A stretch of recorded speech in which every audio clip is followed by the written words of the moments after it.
Are you running on empty? Let's talk about the 12 silent signs every woman should be aware of that burnout is approaching. And if you're new here, my name is Misty and I'm a health and life coach. And I've not been through burnout once, but I've been through burnout twice. And a few years ago, I was in a DM of another coach who was also coaching on burnout and adrenal fatigue. She said, wow, I've never talked to anyone who's been through it twice. And I don't know if that was a compliment or not. I don't think it was. But the first time I went through burnout, I didn't know I was in burnout and actually recovered from burnout and never knew I was in burnout. It wasn't until later when I started coaching women on energy and fatigue and motivation, and I started studying women's hormones and different things around health, women's health, that I realized what burnout was, and that is actually what I was recovered from. So the first time I went through burnout, I was an in-home daycare provider. So I was running a business from my house. I had a small child of my own, and a friend started asking me to watch their kids. And so I said yes. And then I was like, well, if I'm watching one, I might as well watch multiple and create a business, right? And so I had marketed this business, I was getting clients, and before I knew it, I was working sun up to sundown. I was working weekends, I was working holidays, pretty much anytime someone needed me to babysit their kid, there I was saying yes, because we needed the money. And slowly, my energy started draining, and before I knew it, I needed a nap before the toddlers did. I was ready for a nap by like 11 a.m. And at 30 years old, I thought, this can't be normal. This can be normal. There has to be more to life than this, being exhausted all the time. So I did recover from burnout. However, what I did was I focused on my health and I got my health back in order. I started dropping weight like crazy, and everyone wanted to know what I was doing. And before I knew it, I was also, aside from my in-home daycare provider business, I was also coaching women on how to lose weight and how to regain their energy and how to make themselves a priority and how to take back their health. The money I was making from my in-home daycare was here, and the money I was making from my weight loss coaching was here. However, the time and energy I was putting into the daycare was all the way up here, where the time and energy I was putting into coaching was way down here. And so I made the logical decision to close down the daycare business and put all of my energy into coaching, because that is what fueled me. That is where my purpose was. I knew that part. However, I ended up putting myself in burnout again because I didn't understand the signs and symptoms and what burnout really was. And I didn't understand the boundaries that I needed to have in my business to prevent it. So let's talk about the silent signs of a burnout that you may be experiencing and may not even know you are in burnout. First of all, if you are in burnout or you experiencing any of these signs and symptoms, I want you to know it's totally normal. I mean, it's common. I don't want to say it's normal. It's not good, but it's common because of societal pressures, family dynamics, responsibilities, that sometimes we just fall into burnout. And so it's important to understand and know and recognize the signs and symptoms and know what you need to do to prevent burnout or get yourself out of it.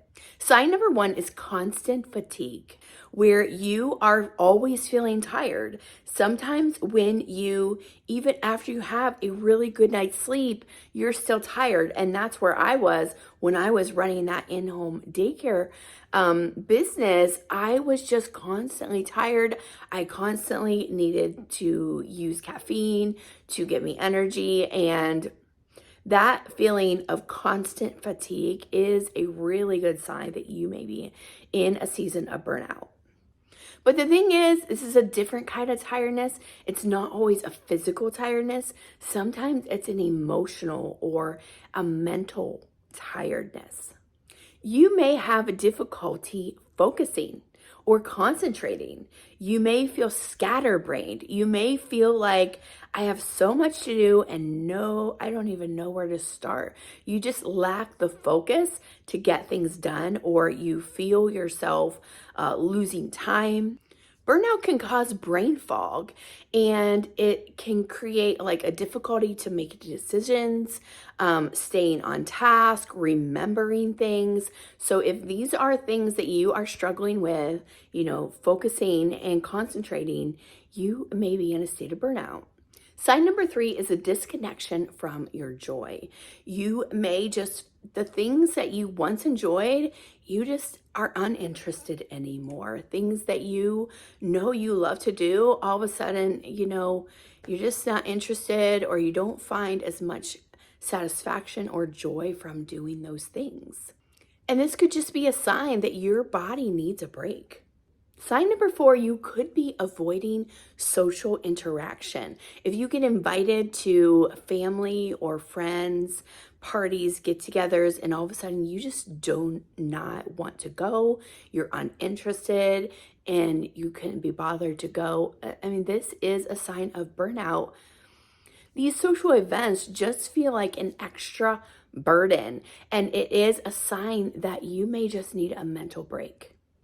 You may notice increased irritability or the way you react to things. When I was heavy in my last season of burnout, I found myself with anxiety, and I was blowing up at my children for no apparent reason. Like, I would just be screaming at them for the smallest thing. And I knew there was something off, because in a normal situation, I should not have been so emotionally reactive, but I was. And so this is a state of burnout. This is a sign that you need to have a break. And maybe if you were like me and had small children, maybe you just need to get some help. Have someone take the kids for a couple hours or a day and just get some time to yourself. You may have physical symptoms of burnout, like headaches, fatigue, muscle tension.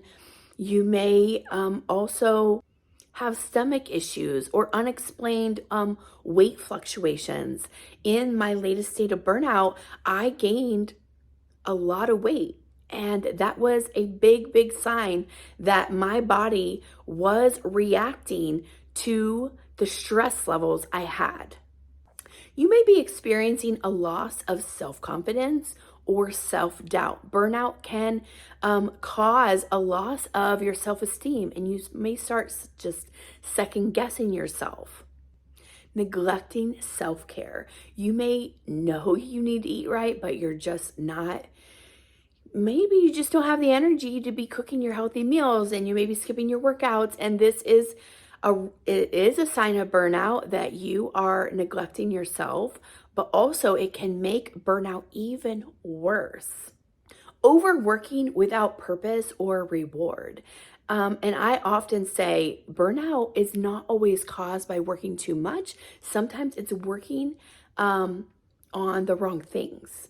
And I go into more detail with my natal chart readings about like what your gifts and strengths are. And when you can work with your natal chart, you can work with your unique strengths, then this can overcome burnout. This can help prevent burnout.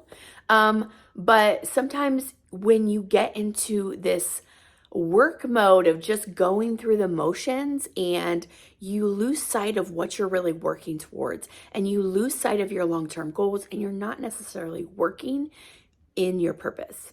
You may have increased cynicism or feeling detached from your work.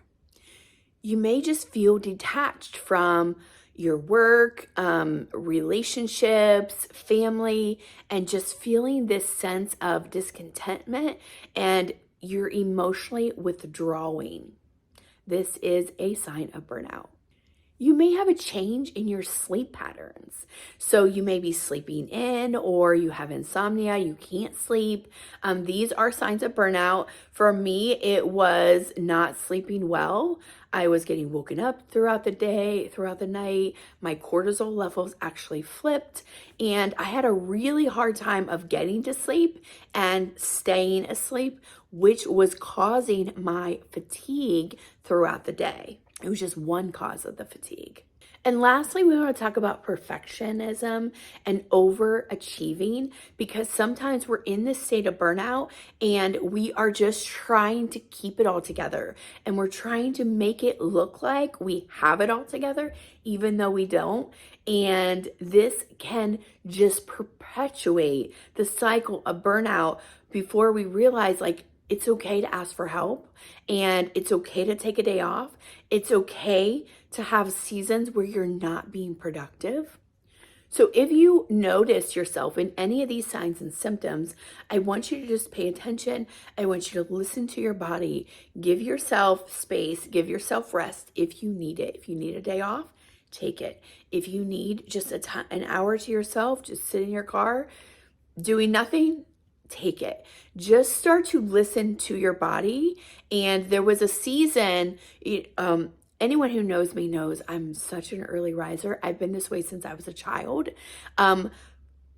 Often, I would get up at 5, 6 o'clock in the morning, both when I had the in-home daycare business and also throughout my coaching business.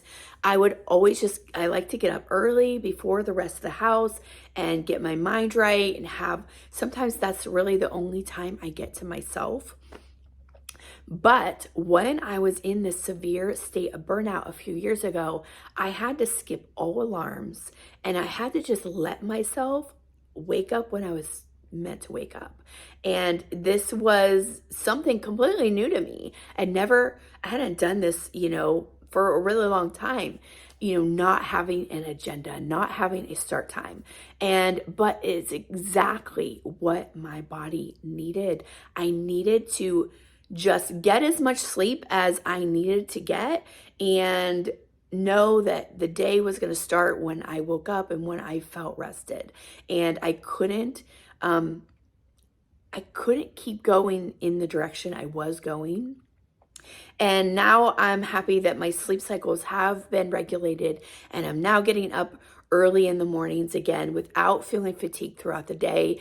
And so if you're in a season of burnout, just give yourself permission that you may just need more time and space to rest, for self-care. And with the proper self-care things in place, you will bounce back.